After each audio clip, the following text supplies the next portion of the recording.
தன்னுடைய நலனுக்காக முதலில் அமெரிக்காவை இறக்கிவிட்டு ஈரானை தாக்கச் செய்து பல்லாயிரக்கணக்கான உயிர்களை பறித்ததோடு மட்டுமல்லாமல் ஈரானையே அழித்து விடுவோம் என்று அமெரிக்காவை சொல்லக்கூடிய அளவிற்கு அந்த போரை உக்கிரப்படுத்திய நிலையில் அந்த போரை முடிவுக்கு கொண்டு வரக்கூடிய ஒரு நல்ல வாய்ப்பை அமெரிக்கா எப்பொழுது கிடைக்கும் என்று எதிர்பார்த்து காத்துக் கொண்டிருந்த நேரத்தில் அதுதான் பாகிஸ்தானில் நடந்த அந்த பேச்சுவார்த்தையின் போது முடியாமல் போய் அதற்கு பிறகு மேலும் தொடர்ந்து அந்த பேச்சுவார்த்தையை நடத்தி அதன் மூலம் ஒரு இடத்திற்கு வந்து கையெழுத்திடக்கூடிய சூழலில் இஸ்ரேல் கெடுத்திருக்கிறது என்றால் இந்த இஸ்ரேலுடைய ஆதிக்கத்திற்கு எதிராக அமெரிக்கா திருப்பக்கூடிய நாள் வெகு தொலைவில் இல்லை என்பதைத்தான் இது உணர்த்துகிறது.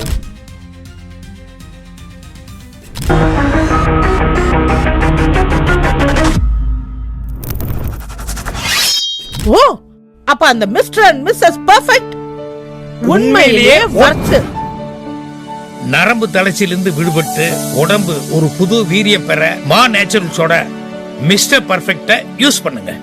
வணக்கம் தோழர்களே, ரோசா செய்தியின் வாயிலாக இன்று மீண்டும் உங்களை சந்திப்பதில் பெரும் மகிழ்ச்சி அடைகின்றேன். ஈரான் அமெரிக்கா இடையிலான போர் நிறுத்த இடைக்கால ஒப்பந்தத்தை நிரந்தர போர் நிறுத்தமாக்குவதற்கான ஒரு ஒப்பந்தத்தில் கையெழுத்திட அதற்கான பேச்சுவார்த்தைக்கு ஜெனீவா செல்லவிருந்த அமெரிக்காவினுடைய குடியரசு துணைத் தலைவர் ஜே.டி. வான்ஸினுடைய பயணம் ரத்து செய்யப்பட்டிருக்கிறது. காரணம், அந்த பேச்சுவார்த்தையும் அந்த ஒப்பந்தத்தை கையெழுத்தாக வேண்டிய அந்த நிகழ்வும் இஸ்ரேல் தொடர்ந்து லெபனான் மீது நடத்திய தாக்குதலால் நின்று போயிருக்கிறது. அதாவது ஈரானுக்கும் அமெரிக்காவிற்கும் இடையிலான அமைதி ஒப்பந்தத்தை லெபனானை தாக்குவதன் மூலம் சீர்குலைத்திருக்கிறது இஸ்ரேல். இதுதான் இன்றைக்கு இருக்கக்கூடிய உலக அளவில் வந்திருக்கக்கூடிய மிகப்பெரிய ஒரு அதிர்ச்சி செய்தியாகும். காரணம் என்னவென்றால், இந்த சில மணி நேரங்களில் ஏன் ஒரு நாள் என்று கூட சொல்லலாம், 18ஆம் தேதி, இன்றைக்கு 19ஆம் தேதி, இந்த 24 மணி நேரத்தில் பார்த்தீர்களானால் ஹார்முஸ் நீரிணை பகுதிகளின் வாயிலாக ஏராளமான கச்சா எண்ணெய் ஏற்றி செல்லக்கூடிய கப்பல்கள், பல கப்பல்களுக்கு அவர்கள் அனுமதி அளித்து எல்லாம் வெளியேறி அந்த நாடுகளுக்கு போயிருக்கின்றன. நமது நாட்டிற்கும் அப்படி ஒரு பெரிய எரிவாயுவை கொண்டு வந்த ஒரு கப்பலும் வந்திருக்கிறது. எல்லாமே சுமூகமாக நடந்து கொண்டிருக்கக்கூடிய இந்த வேளையில் இந்த ஒப்பந்தத்தின் மூலம் அடுத்த கட்டத்திற்கு அந்த பேச்சுவார்த்தையை நகர்த்த இருந்த ஒரு நிலையில் லெபனானின் மீது தாக்குதல் நடத்தி மேலும் பலரை கொன்று அந்த அமைதியை சீர்குலைத்திருக்கிறது இஸ்ரேல். இஸ்ரேல் இவ்வாறு செய்வதற்கான காரணம் என்ன? ஏனென்றால் இஸ்ரேல் அதனுடைய ஜியானிசம், இஸ்ரேலினுடைய விரிவாக்கம், இஸ்ரேலை விரிவுபடுத்துவது என்பதற்காகத்தான் அவர்கள் காசா பகுதியை அந்த அளவிற்கு போட்டு சீரழித்து ஒன்றுமில்லாமல் செய்து அங்கே வாழ்ந்து கொண்டிருந்த சற்றப்ப 26 லட்சம் மக்களை அகதிகளாக்கினார்கள். இன்னொரு பக்கத்தில் இன்னொரு பாலஸ்தீன பகுதி என்று சொல்லக்கூடிய மேற்கு கரை, வெஸ்ட் பேங்க், அந்த பகுதியில் பார்த்தீர்களானால் தொடர்ந்து தாக்குதல் நடத்தி பாதி மேற்கு கரை பகுதியில் இஸ்ரேலியர்களுடைய யூதர்களுடைய குடியேற்றத்தை அனுமதித்து செய்து முடித்து விட்டார்கள். ஏற்கனவே அவர் கோலன் ஹைட்ஸ் என்று சொல்லக்கூடிய அந்த இடத்தையும் பிடித்து விட்டார்கள். அடுத்தபடியாக சதன் லெபனானை ஓரளவிற்கு அவர்கள் அதை பிடித்திருக்கிறார்கள். பிடித்த அந்த இடத்திலிருந்து எங்களுடைய படைகள் பின்வாங்காது என்றும் இஸ்ரேல் அறிவித்து விட்டது.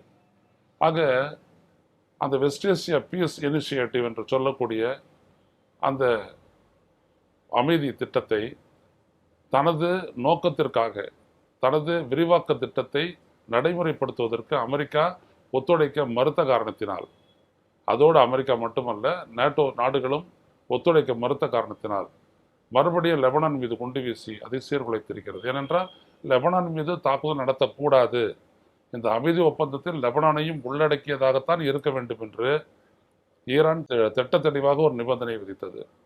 ஏனென்றால் அவங்களும் பார்த்தீங்கன்னா இதே மாதிரி ஷியா தான், ஸோ முஸ்லீம்ஸு. அதனால் அவர்கள் அங்கே இருக்கக்கூடிய ஹெஸ்புல்லாவை விட்டு தர முடியாது அப்படின்ட்டு ஈரான் சொல்லிவிட்டது. ஹெஸ்புல்லாவினுடைய தாக்குதல் காரணமாகத்தான் இஸ்ரேலினுடைய பல கண்காணிப்பு கோபுரங்கள் தகர்க்கப்பட்டு ஈரானுடைய தாக்குதல் மிகப்பெரிய அளவிற்கு வெற்றிகரமாக நடந்ததற்கு வழி ஏற்படுத்தியது.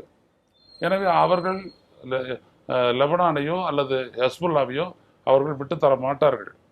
இது தெரிந்த கதை. அமெரிக்கா அதை ஏற்றுக்கொண்டது. இஸ்ரேல் தாக்குதல் நடத்தக்கூடாது, இந்த போர் நிறுத்தம் நடந்தே தீர வேண்டும். இல்லை என்றால் என்ன ஆகும்னா, கிட்டத்தட்ட வளைகுடா நாடுகளில் இருக்கக்கூடிய அந்த எண்ணெய் வர்த்தகம் மிகப்பெரிய அளவிற்கு பாதிக்கப்படும். அப்படி பாதிக்கப்பட்டுச்சு அப்படின்னோம்னா, எண்ணெய் வர்த்தகம் பாதிக்கப்பட்டுச்சுன்னா அமெரிக்காவினுடைய பாதுகாப்பிலிருந்து அந்த வளைகுடா நாடுகள் வெளியேறக்கூடிய ஒரு சூழல் ஏற்படும். அப்படி ஒரு சூழல் ஏற்பட்டுச்சு அப்படின்னோம்னா, அந்த டாலரின் மூலம்தான் கச்சா எண்ணெய் வர்த்தகம் நடைபெற வேண்டும் என்கின்ற அந்த நிலை மாறிவிடும். அந்தந்த நாடுகளினுடைய நாணயத்தின் மூலம் கச்சா எண்ணெய் வர்த்தகம் நடக்குமானால், எரிவாயு ஒப்பந்தம் நடக்குமானால், அமெரிக்க டாலருக்கு அது பெரிய பின்னடைவை ஏற்படுத்தி அது அமெரிக்க பொருளாதாரத்திற்கே ஒரு பெரும் சிக்கலை உண்டாக்கும். அமெரிக்காவுடைய ஆதிக்கத்துக்கும் முற்றுப்புள்ளி வைத்துவிடும். எனவே தான் ஈரான் போரை நிறுத்துவதில் அமெரிக்கா ரொம்ப தீவிரமாக இருந்தது. ஏனென்றால் அமெரிக்கா இஸ்ரேலுக்கு ஆதரவாக நடத்தக்கூடிய இந்த போருக்கு அமெரிக்காவிலும் ஆதரவில்லை, நேட்டோ நாடுகள் என்று சொல்லக்கூடிய வட அட்லாண்டிக் ஒப்பந்த நாடுகளும் யாரும் அதை ஆதரிக்கவில்லை. இப்படிப்பட்ட சூழலில் தான் ஒரு ஹானரபிள் ட்ரீட்டி, அந்த இடத்துல இருந்துட்டு அந்த போர்க்களத்திலிருந்து வெளியேறக்கூடிய ஒரு வாய்ப்பை பயன்படுத்துவதற்காக இயங்கிக் கொண்டிருந்தார் ட்ரம்ப். அது கிடைத்தவுடன் அதை அப்படியே பற்றி கொண்டு விட்டார்.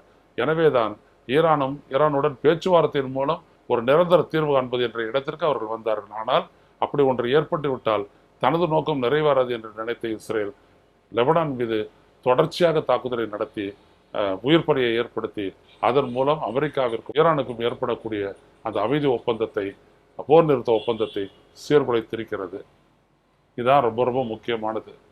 தன்னுடைய நலனுக்காக முதலில் அமெரிக்காவை இறக்கிவிட்டு ஈரானை தாக்கச் செய்து பல்லாயிரக்கணக்கான உயிர்களை பறித்ததோடு மட்டுமல்லாமல் ஈரானையே அழித்து விடுவோம் என்று அமெரிக்காவை சொல்லக்கூடிய அளவிற்கு அந்த போரை உக்கிரப்படுத்திய நிலையில் அந்த போரை முடிவுக்கு கொண்டு வரக்கூடிய அந்த ஒரு நல்ல வாய்ப்பை அமெரிக்கா எப்பொழுது கிடைக்கும் என்று எதிர்பார்த்து காத்து கொண்டிருந்த நேரத்தில் அதுதான் பாகிஸ்தானில் நடந்த அந்த பேச்சுவார்த்தையின் போது முடியாமல் போய் அதற்கு பிறகு மேலும் தொடர்ந்து அந்த பேச்சுவார்த்தையை நடத்தி அதன் மூலம் ஒரு இடத்திற்கு வந்து கையெழுத்திடக்கூடிய சூழலில் இஸ்ரேல் கெடுத்திருக்கிறது என்றால் இந்த இஸ்ரேலுடைய ஆதிக்கத்திற்கு எதிராக அமெரிக்கா திரும்பக்கூடிய நாள் வெகு தொலைவில் இல்லை என்பதைத்தான் இது உணர்த்துகிறது. மேலும் இது தொடர்பாக வரக்கூடிய நிகழ்வுகளை உங்களுக்கு கொண்டு வருகின்றோம். மீண்டும் சந்திப்போம் தோழர்களே. நன்றி, வணக்கம். ஊடகம் கார்ப்பரேட் அரசியல்வாதிகளின் கைப்பாவையாக அடிமைகளாக இருந்தது போதும், இனி சாட்டை எடுத்து சுழற்றும் நேரம் வந்துவிட்டது. ஊடகம் பொதுமக்களாகிய உங்களுக்காக, உங்களாலேயே இயக்கப்பட வேண்டும். ஊடக சுதந்திரத்திற்காக உங்களின் பங்களிப்பை இன்றே அளித்திடுங்கள்.